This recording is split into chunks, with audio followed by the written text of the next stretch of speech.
What's up, everybody? Welcome to this brand new episode of the Man Cave Podcast, brought to you by our good friends from Hy-Vee in Eau Claire. This episode of the podcast, we're doing a little DK Show highlights. New segments from the DK Show that I'm going to try to make into a daily segment, but it's called Game Time. And each day we're going to try to play a little game and such. While in the first day, we debuted 2 new games.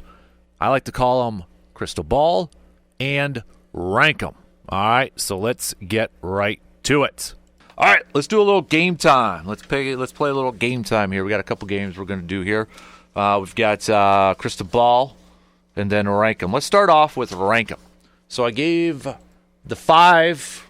I picked 5 storylines for the Brewers entering spring training. By the way, I know we mentioned it a little bit earlier, but if you missed it, Brewers unveiled the patch that they're going to be wearing this season to honor Uke. So we put it up on Facebook and Twitter, but essentially it's a circle patch. I'm going to probably describe this awful. It's best to go look at it. Circle patch, it's got his signature in the middle, baseball surrounding it, then surrounding that baseball. It's plaid, but it honors his all the sports jackets he wore, like on the Tonight Show and such. So pretty cool. Go check it out. Again, we posted up on Facebook and Twitter there.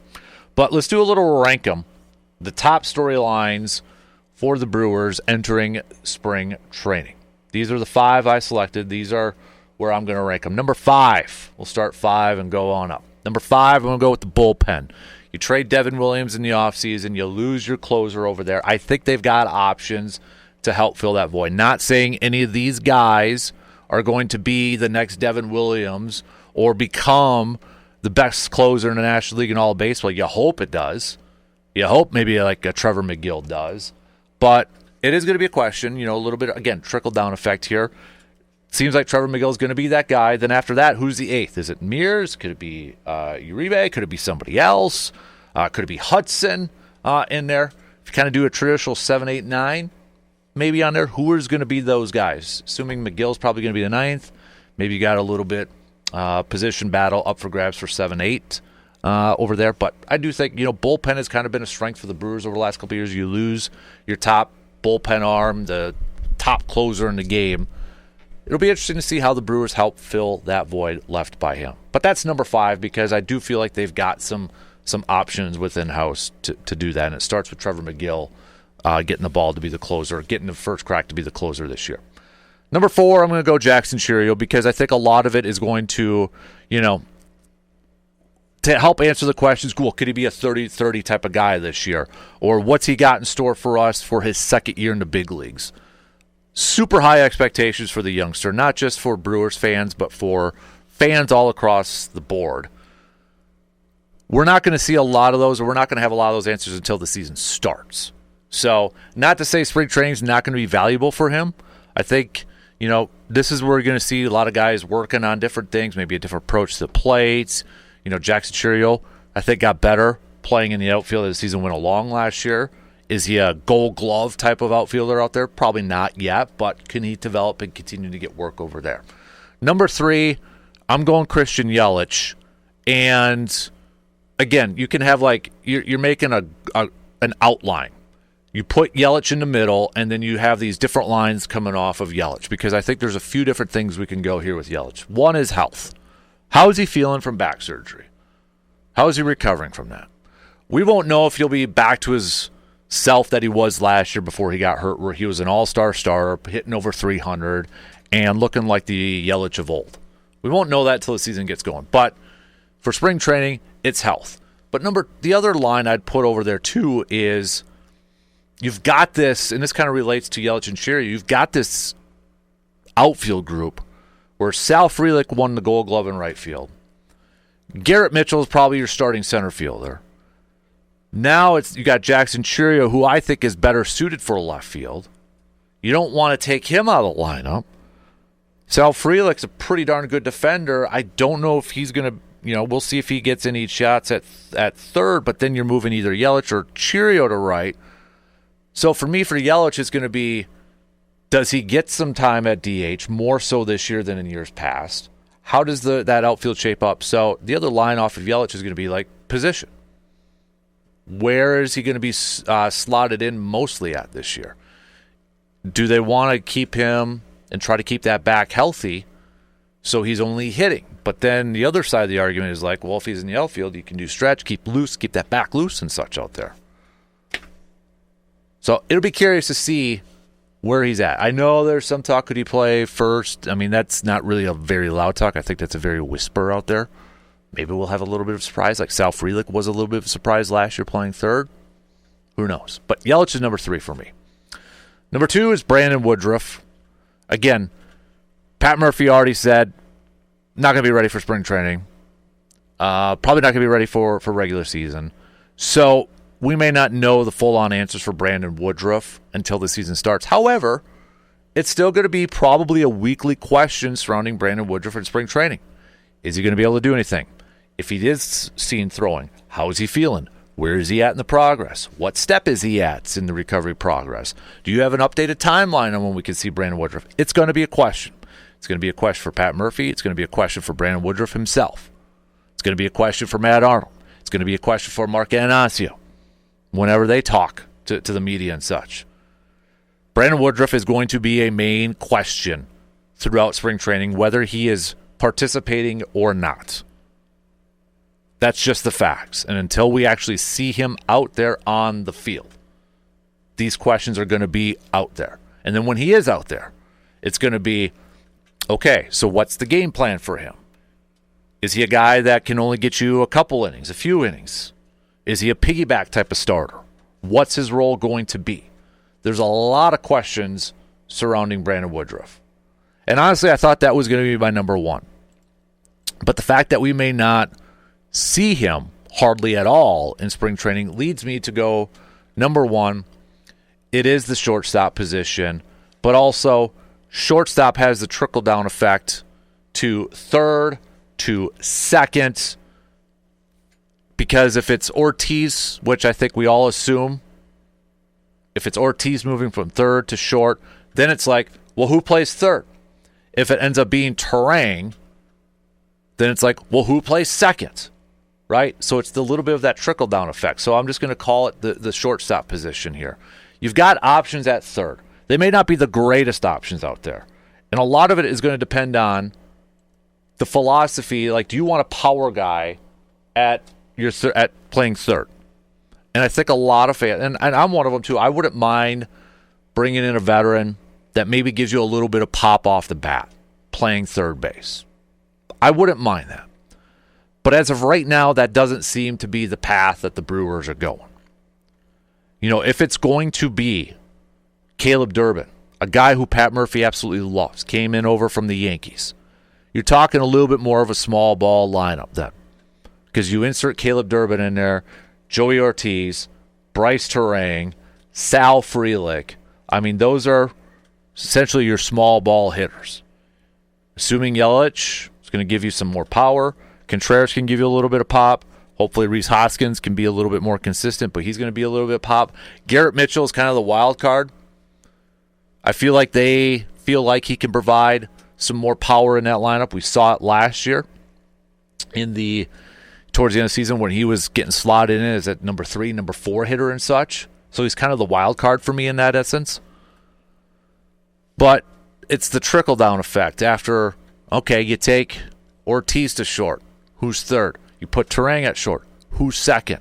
You keep those guys over there. Who's short? Right? Ultimately, I do feel like it's going to be Ortiz. It is going to be Terang. But then it's like, okay, who's third? Is it a platoon? Or is it somebody that's not on the roster? Or maybe it's just simply Caleb Durbin's going to get the shot to win it. Or could we see Sal Frelick get in there? And there's a lot of questions surrounding that. And that to me is why that's the number 1 question heading into spring training for the Brewers, is because it has such a ripple effect with other positions. Okay, Sal Frelick's going to get some reps at third to see if he can win that. Okay, so does that mean Cheerios in right or Yelich is in right? Right? I mean, there's so many different layers to this. And that's why, again, that is the number 1 storyline, in my opinion, heading into training. It's not just simply shortstop. It's the trickle-down effect from those. Game number 2, crystal ball. Let's have a little fun with this one. So you had Jay Glazer yesterday with the scoopage bomb. And I don't think anybody's really surprised about this. But the Jets are moving on from Aaron Rodgers. He said the Jets flew him in, told him in person that they're going to be moving on. He also noted that the fact that Aaron did hop on a plane, go over there, he feels like that sent to him, that senses that Aaron's going to play next year. Maybe not. It could have just been simply Aaron's like, no, I'll give the respect to and hop on the plane and have a meeting, blah, blah, blah, blah. But let's assume for this game that he's going to suit up in 2025. Get your magic 8 balls out. Get your crystal balls out. Where is he going to suit up? So, where are the odds? Let's start off with the odds. The team with the best odds right now is the Pittsburgh Steelers. I forgot about this team when I was kind of going through my mind here a little bit. San Francisco's got the second best odds. The Saints coming in at number 3. Raiders. Then you throw in the Seahawks, the Browns, the Giants, the Titans, and the Colts. And we'll leave it there because then it just goes down and down and down. I'm surprised actually on this one they don't. Where are the Vikings at? And I thought for sure the Vikings would be listed on this one. Let me double check a different betting odds ones on here. See if they got. Wow. Okay, so here's another one here where they've got the Raiders as the top one. Steelers, San Francisco, Saints, Seattle, Cleveland, Giants, Titans, Colts, Cowboys, Rams, Dolphins. Minnesota's not on there. Okay. My crystal ball tells me I don't think it'll be Minnesota. So, it ain't going to be that one. That's what my crystal ball tells me. Not saying my crystal ball is always right, but it's not going to be Minnesota. I think it'll be between Pittsburgh, the Raiders, and I'll throw one wild card into it. I'll go with the 49ers. So Pittsburgh has just been rumored for the last couple of years. I think if Aaron truly is going to want to play this year, I feel like, first of all, the first check mark that he's going to want is, okay, can the team go to the playoffs? That's why I know the Giants are up there, but I mean, are the Giants a team that could go to the playoffs? No, I don't think they could go to the playoffs. So is he going to want to, unless he's just like, I just want to stay in New York for one more year, collect a paycheck, and boom, get out. I don't know. So I don't think it'll be the Giants. Pittsburgh, you look at it, okay, they've made the postseason. I mean, they're almost like the safest bet in the NFL. Like, if you just got to pick a team to go to the postseason every single year, it's Mike Tomlin and the Steelers. I know they got Najee Harris as a free agent and such, but they've got some nice defensive players and all that. Would Aaron Rodgers improve that roster? Would they help maybe, not only get to the postseason, but maybe win a game or two in the postseason? They've got Baltimore in that division. Cincinnati, I think, is going to be better. The Browns might be another situation on here, too, that, look over there. I just think the Browns at this point, if I'm them, cut the cord and just, take your hits with Deshaun Watson, release him, trade Myles Garrett, get some picks, restart that thing. It's kind of a mess right now. So, yeah, I think if you go to Pittsburgh probably another playoff team if Aaron Rodgers is on there. So Pittsburgh is between Pittsburgh, the Raiders. I really feel like the Raiders are not in a rebuild. I feel like they're going to try to be aggressive this offseason. Maybe that means trading Max Crosby and getting some picks and getting some flexibility over there. But I feel like when you hire a coach like Pete Carroll, you don't have a 2-3 year window. You're like, we're going to try right away. The only thing is with the Raiders, that might be the toughest division in football along with the NFC North. Chiefs, Chargers, Broncos, all playoff teams this past year. You would think the Broncos and the Chargers are going to continue to get better. So that's an uphill climb. But Vegas, close to California, for Rodgers, gets to play for his buddy, Tom Brady and such.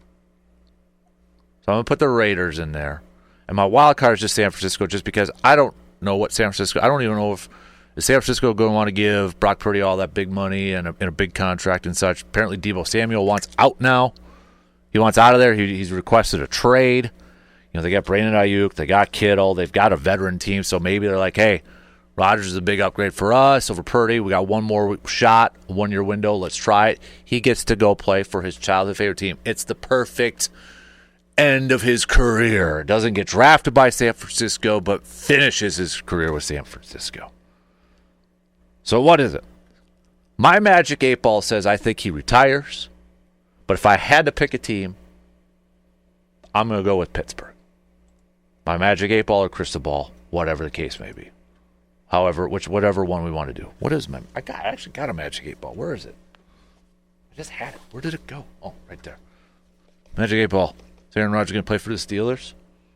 What does it say? Signs point to yes. There you go. All right. Lock, sealed, delivered. That's game time. And that is going to do it for us on this episode of the Man Cave Podcast, brought to you by Hy-Vee. Don't forget to follow and subscribe to the Man Cave Podcast wherever you listen to your podcasts, and that way you will get new episodes of the 715 Green and Gold Tailgate, 715 Brew Crew Tailgate, 715 Bucks Tailgate Talk, and 715 Tailgate Outdoors. All those playlists, all those episodes included in the Man Cave Podcast. Until next time, I'm Dan Casper, and I will talk to you on the next episode of the Man Cave Podcast.